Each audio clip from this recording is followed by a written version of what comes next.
Welcome to Pennsylvania Newsmakers, and as always, thanks for watching. Well, we have an expert on international trade. What does that mean for Pennsylvania? But first, you know, come this fall, we're going to be voting on new machines. We have some election reform, and maybe even we'll talk a little bit about redistricting. You know, there's boundary lines for the congressional seats in our state. We're going to do that and some more. This is Pennsylvania Newsmakers, a fast-paced, unrehearsed weekly discussion with and about the leaders who shape your world. And now, here's your host, Terry Madonna. Well, joining me for the first half of the show is David Thornburgh. He's the president and CEO of the Committee of 70. Welcome, David. Thank you, Terry. Well, tell all the folks out there, Committee of 70, what do you all do down there? It's an odd name, admittedly. We are a long-standing, nonpartisan, nonprofit advocate for better politics and better government in Pennsylvania, founded by business and civic leaders who thought that was important to the future of Philadelphia and the future of our Commonwealth. Yeah, I was going to say, yeah. Well, let's start with one of the big issues. There's a big debate going on about the new voting machines. There's a verifiable paper trail that's missing, so people will get a copy of how they vote, and it's something, you know, given Russian hacking. We don't have to talk about the president and whether he was involved in that or not. That's not the issue, but we do know that the Russians and other countries attempted and in some cases hacked into our voting system. So the new voting machines, if they get here, are going to make that harder to do. So right. What's going on with the 67 counties and the voting machines that go on in those counties? Sure. I got some insights into this issue because I served on a voting and cybersecurity commission at the University of Pittsburgh. And short story is the concerns are real. There are vulnerabilities, particularly in Pennsylvania, to our current election machines, and that's what we're trying to fix right now, the governor's trying to fix, and county officials. As you said, the issue is that we've had electronic machines without sort of a paper backup, a paper trail backup.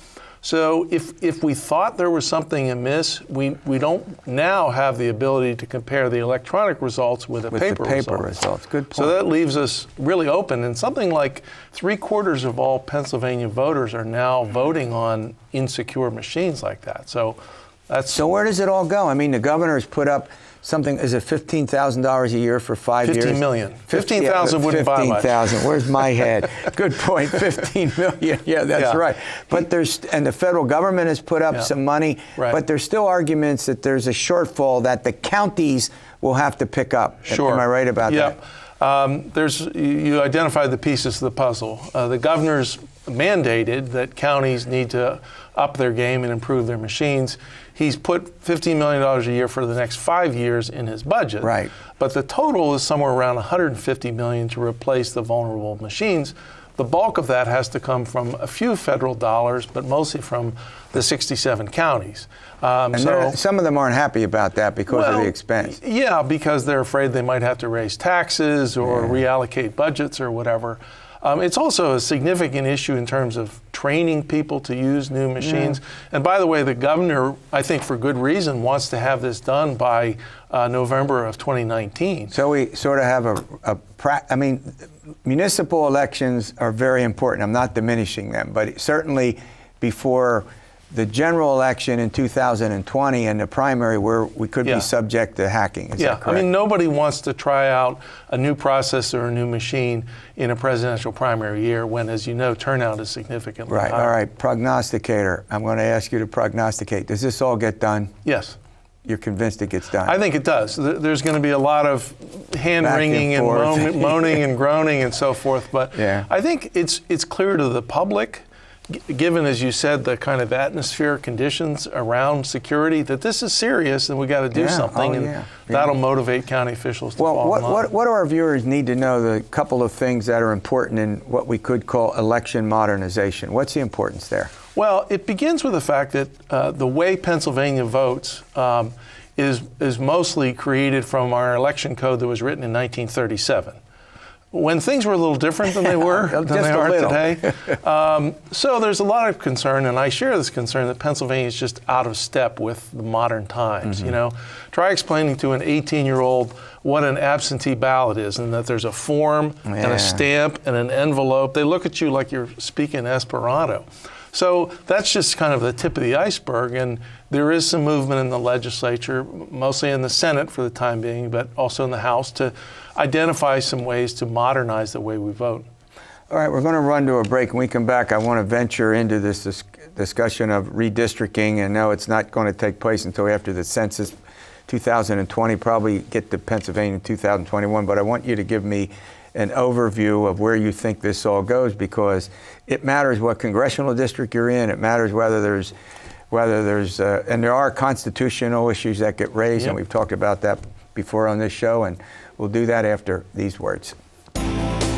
This broadcast of Pennsylvania Newsmakers is presented by the Pennsylvania Chamber of Business and Industry, the statewide voice of business, and by the Pennsylvania State Education Association and Partners for Public Education, bringing the power of a great education to our schools, our students, and our communities.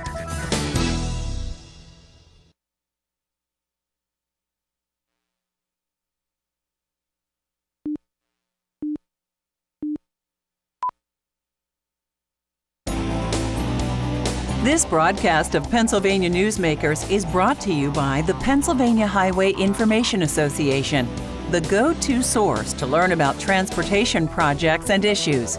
Please visit pahighwayinfo.org. And by the Pennsylvania Manufacturers Association. Business in Pennsylvania is our business. David Thornburgh joins me. He's the president and CEO of the Committee of 70. Before we get to redistricting, I do want to go to, it seems like Democrats and Republicans, when we talk about election reform in general, are on, how should I say, opposite pages? Well, they see a different picture, and I think it's really fortunate how partisan this has gotten. Democrats look at the way we vote and they see suppression.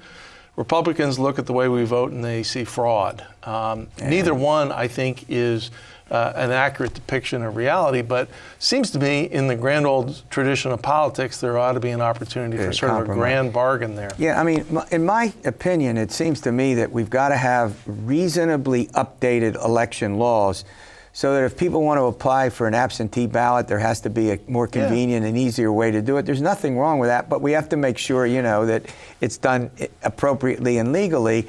And the same thing with the verifiable paper trail. I mean, it's not wrong to have people have a piece of paper that actually has the way their vote recorded, is it? I mean, it seems odd in this electronic age that we rely on paper, but it is the best kind of backstop for potential fraud. So. Yeah, and you can't rule that out as a possibility, right? Anytime any piece of machinery is ever in its lifetime connected to the internet, you have a hole in the security. All right, well, let's talk a little bit about redistricting.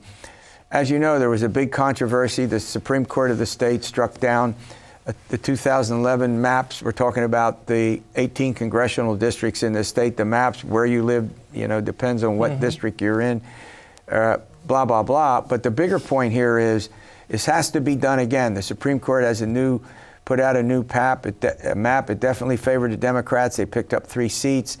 So where does all this go? What's your big takeaway on redistricting when it comes up after the census? Well, it begins with this. We haven't fixed the process. The Supreme Court made a decision about a set of maps, but did nothing to fix the process, which we and a lot of folks believe is fundamentally broken. So I'm surrounded by redistricting these days. The governor asked me to chair an advisory commission on redistricting reform, so we're going to be doing 9 public meetings around the Commonwealth. Let me stop you right here. Yep. The way the congressional districts get drawn every 10 years is that the legislature passes a law, which, you know, the governor can sign or veto. Yep. There's efforts being made, you know more of this than I do or virtually anybody, to say, should we have, quote, an independent commission, end quote, and do it some other way? Is that is that the big issue at stake? Yeah, I think a lot of folks are concerned about, they say there's sort of the fox in the hen house, that when you have elected officials making important decisions about the size and the shape of their districts, it seems a little unfair. It seems like it's kind of cheating almost. So that's true with the congressional maps, but maybe more important with the state house and state senate maps. So the governor's charged us with looking for less partisan or nonpartisan ways, maybe an independent commission but people say to remove that. I mean, the downside to an independent commission is that you'll probably have to put lawmakers on from both parties, and then you'll have some independent, folks who are picked. Are they really independent, and does that work? Let's say the independent commission produces a map. Does it go back to the? I mean, this gets complicated. There's no perfect way to do it. But I just note that just this past year, 4 states around the country, including some Republican states like Utah, passed significant redistricting reforms to remove more of the politics out of the process. So it's doable. I have 1 more minute left for you. Of these election reforms, what's the most important? Well, I think the easiest and maybe the most fundamental is what's called no-excuse absentee ballots. That right now we have a certain set of conditions that you have to meet to get an absentee ballot, and that feels wrong. So I think that's no excuse. You have to say you have an illness, a disability, or your job, you're out of town. You have to put something down, whether it's true or not. Nobody checks. It doesn't count. But nobody checks anyway, do they? Well, I know, but that's essentially encouraging people to look sideways I'm in agreement with the law. So just do it. Say if you're not here, you want to vote by absentee, vote by absentee. Exactly. All right, David, you're going to come back, I hope, and keep us informed about some of these things.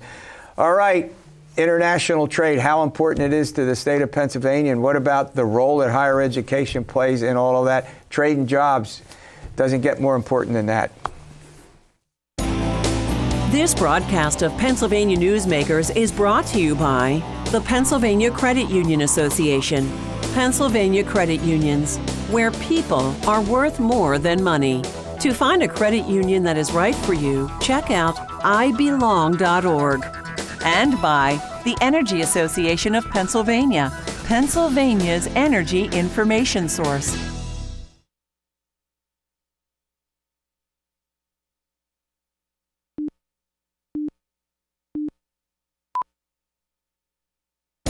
This broadcast of Pennsylvania Newsmakers is brought to you by the Association of Pennsylvania State College and University Faculties, representing the faculty and coaches who are devoted to providing quality public higher education for Pennsylvania's college students. Well, we're going to talk about something on the program we don't often do. We do a lot of programming about jobs and the economy, but we don't often link it to international trade. Joining me to talk about this and some other aspects of creating jobs is Wilfred Muskens. He's the Honorary Consul for the Netherlands. In other words, you have a relationship with the government of Netherlands, correct? Absolutely, yeah. What is it? Thank you, Terry. Yeah, thanks for the opportunity to talk about international. And yes, the Netherlands is my country of origin. I was born and raised there. It's a small country, but has very strong connections with the United States. Of course, with the origin, starting with New Amsterdam, which then became New York City. Yeah. Now, and there's a whole long story behind that, but yeah, long historical connection, which economically is also very important. Sure. Well, let's first of all talk about the significant, we've got the President of the United States trying to work out trade deals with a whole bunch, redid NAFTA. That's our, the treaty we have with Mexico and Canada. We've got the Trans-Pacific Partnership, another deal. We've got the China trade. But in many respects, international trade is extremely important. And right now, we're running it's not on the positive side. True. Take it. Why is talk about international trade and its importance? How about this? To Pennsylvania. Let's narrow it down. Absolutely. Well, I've worked for the state of Pennsylvania for many years, specifically to promote trade. So it is very important for the economy. I think trade has a bad reputation right now because you only hear about the negative sides, but really there's a lot more positive than negative. Pennsylvania exports about $40 billion last year. Right. $40 billion of goods, plus services on top of that. And about 20% of people who work in Pennsylvania depend on international trade. So Whoa, I want to stop you. Yeah. 20%? 20%. It's people who work in companies that are owned by foreign companies, like say Shell as an example, or Philips or Giant. Wow. But also companies that export, say PPG, Alcoa, Aramark, so many companies around the state, and most of them actually small and medium-sized companies that are not very well known, but they all are dependent on trade. If they lose access to foreign markets, they'll have to lay off people here in Pennsylvania. Well, as you look ahead, where are we likely to make gains? I mean, obviously, we got to hold on to the partners we have, trade partners, but there are also areas for growth. Where do you see those areas for growth? Well, currently, the top markets are, of course, Canada and Mexico. Canada is by far the largest for us. If you add Mexico, it's probably almost a third of all our exports go to Canada and Mexico. So that shows the importance of a free trade agreement, with Canada and Mexico. China is number 3. But China has really, our exports to China have slowed down the last 2 years for Pennsylvania. Where you see growth, actually just last year, you see a big growth percentage to Japan, for example. That's an important market for us as well. And smaller markets, emerging markets like in Southeast Asia, but also in certain countries in Africa, in the Middle East, and in South America. Maybe not so much Brazil, but countries like Chile, Colombia, Peru, you see a lot of opportunities. One of the things that's fascinating is that I think we either don't know or sort of take for granted the significance of international trade in our state. We often think about jobs coming from, we debate where Amazon will put its another headquarters, you get it. And we don't think so much about the significance of international trade, and particularly the economy of our state. Absolutely, and it's both inbound and outbound. So you have a lot of foreign companies that invest here. They create new jobs here in Pennsylvania. They set up new manufacturing plants, or existing employers that expand and grow their business here. So it's you're right. It's not about attracting one big company or one big brand. It's a number of companies that together. I got it. Well, here's what I want to do. I want to run to a break, and then there are 2 topics that I want to get to that I think are important. One is immigration, and there's a big debate about that, as everybody in our country is aware, and how significant immigration is to jobs. And then I also want to talk about its importance to higher education, something that does not or rarely gets discussed. We'll be back in a minute. This broadcast of Pennsylvania Newsmakers is brought to you by the Pennsylvania Medical Society, inspired physicians committed to the good health of Pennsylvanians and the advancement of the practice of medicine, and by the Pennsylvania Healthcare Association, the future of long-term care.